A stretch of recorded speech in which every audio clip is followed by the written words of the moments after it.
Well, you might have already guessed that it's dark and there's no generator running, which means only one thing. Well, it would do if this was sort of late May and June and July. It would mean that I'm looking for glowworms. But in a way, I am. I've not done this before on video, and even if I find one, it might not come out if I manage to film it. But I'm up here at Clipside Quarter. I've come to look up for the first time in a number of years. I've come to look for larvae. The larvae do produce glows when they're hunting, and we're getting towards the middle of September now. Usually after the third week of September, the glowing of larvae tends to die off and drop off a little bit, mainly because the nights are starting to get cooler. But it's mild tonight. I thought it would get a clear sky, but it's cloudy and it's mild. So it's well worth me having a look to try and find a hunting glowworm larva. That's my intent anyway, something that I've not seen for a number of years. And if I do find one, I may well collect it, put it in a setup, and then film it at my leisure at home when it's doing its nightly routine of hunting and glowing. But these things aren't easy to find, so I'm not going to find one stood here with a great torch shining in my face. So that's more like it, and that's what we need. A bit of darkness. I've just got to let my eyes get adapted to the dark, and then we're off. See if we can find one.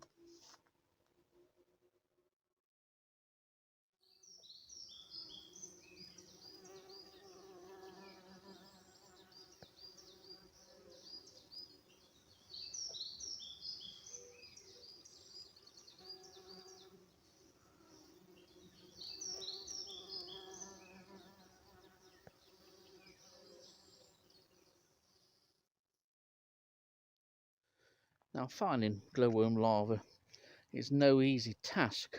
Obviously they are quite small, although the size range for any that will be out and about tonight will range from maybe 5-6 mil of last year's larva probably, right up to full grown size of up to 20 odd mil. Now the glow from glowworm larva varies for various reasons, most of which we don't really know about. Some larvae don't glow at all. That was proved in a number of captives that we had in a setup a number of years ago. We had about 11 at the time. Some glowworms larvae never glowed in the 2 weeks that they were looked and watched and monitored each night for a fortnight, yet others could sometimes glow several hundred times. So it's a bit hit and miss, this. They're very difficult to spot. The glows will probably usually only last for about 3 to 4 seconds, and it's just a single sort of point source glow that's visible as you walk past.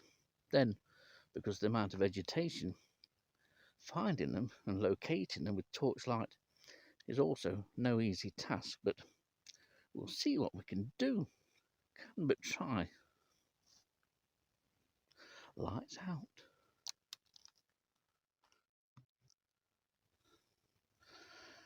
Well, I have just found a glowworm larva, although I've not actually been able to locate it. It was glowing as I was walking past. That's what you look for. You look for that single sort of green light.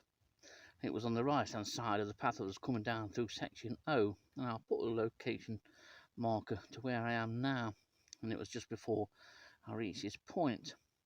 So it glowed once, and I stayed there looking and waiting for another glow so I can help locate it further, but it's failed to glow again. So what I'm going to do, I'm going to walk up K and section J and have a look along the lengths of those and then come back down. Chances are it could still be in that area.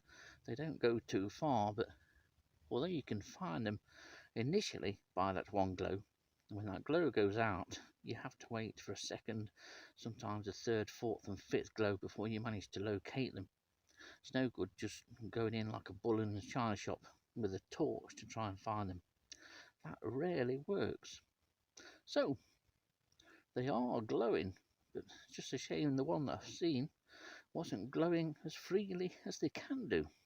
So it's up sections K and J now, and lights out again. Well, I found one. I'd managed to actually locate it. It was glowing well on a dandelion leaf just on the left, right at the very bottom of section J. I've got it here in my hand.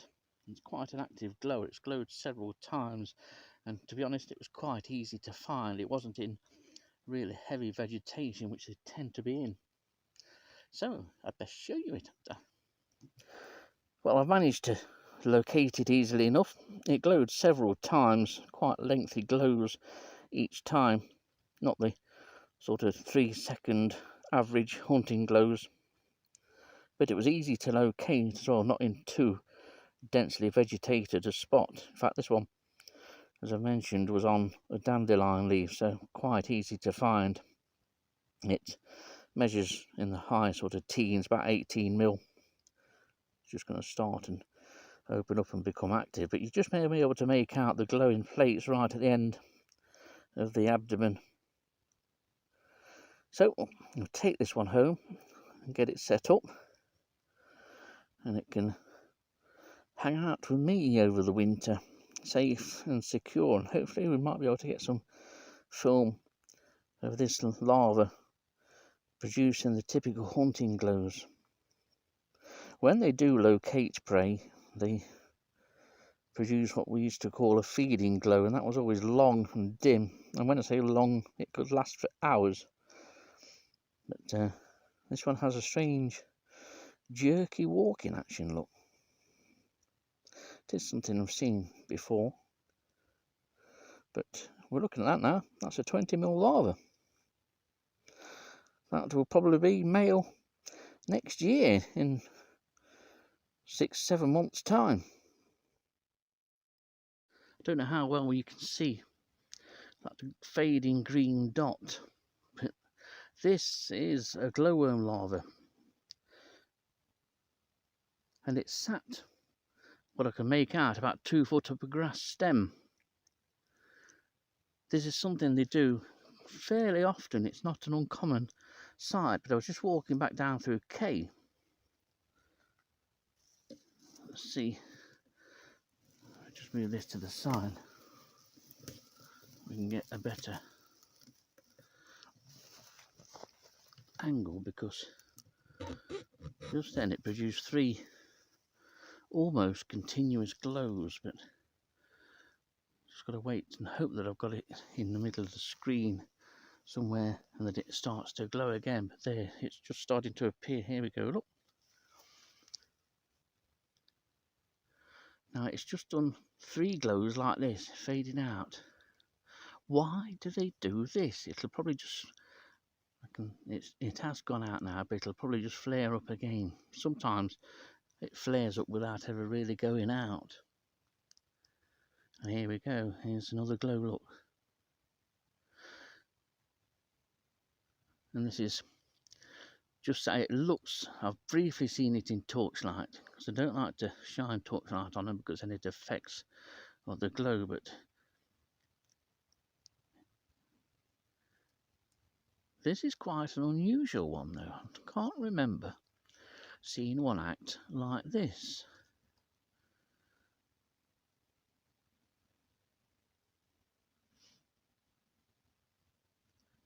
It's moving a little bit, that's why we've lost it, because it is glowing. It's just gone out now, but it's starting to glow again. There we go.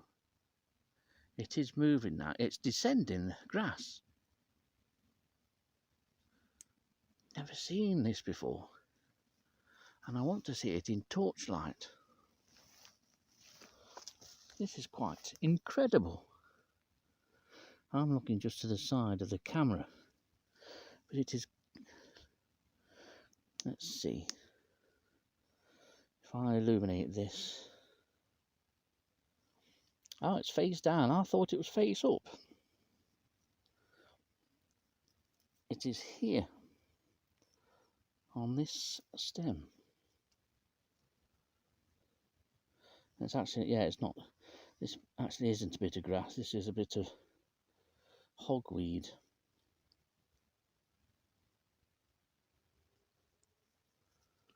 We'll see if it glows again, but it was starting to move.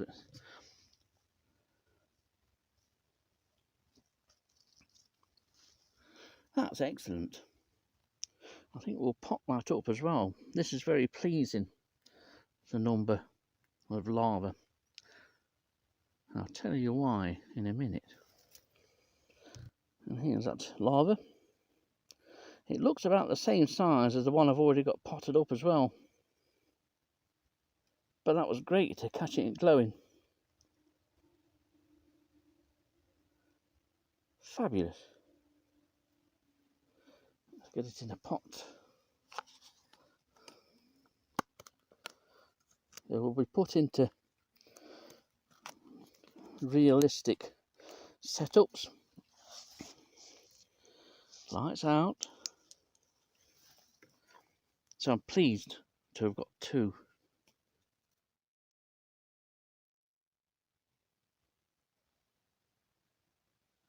Well, if you didn't know, this is how quiet the forest can be on a night time. There's not a breath of breeze. It's pleasantly mild. I've only got a t-shirt on. Clouds just perhaps starting to thin just a little bit, but you can see how it's lit up by the street lights of Mansfield. Anyway, I better light myself up a bit. Oh God, there we are. So I'm very, very pleased finding 4 larvae. I turned round after finding that first larva, second larva, the first one that I managed to film at the bottom of J. I managed to locate the specimen and it's coming home with me. And then lo and behold, another one sat up the stem and glowing away merrily, that I'm able to get some footage of. Just a few yards down from that, on the opposite side, there was another larva that was glowing. So if I'd done what Dillis and I used to do, come and park the car at the top, bring a flask and a few sandwiches and spend a couple of hours just going up and down section J, chances are there'd be a good count. It's obviously ideal conditions for larvae now. What I'm pleased about is that there does seem to be really good numbers of larvae, and that's considering the heat and the dryness that we've had. Whether it's the same along sections L and M behind me, I don't know, but certainly the indications are good up K and J, and then finding one up section O, which I'm about to traverse up again on the way back to the car. So, all things considering, despite the heat, the sun, and the excessively dry weather, glowworms seem to be doing okay here at Clipston Quarter. It bodes well for a decent season perhaps next year, but we'll have to wait and see. There's lots of other influencing meteorological factors that could come into play in the meantime. So until then, I'm going to bid you farewell, have a steady walk back, get the 2 glowworms that I've now got set up in a decent naturalised environment. Hopefully we might be able to get some hunting footage sometime in the next few weeks. Either way, they will be safe with me over the winter, then they can be re-released here next spring. Time, I think, for lights out.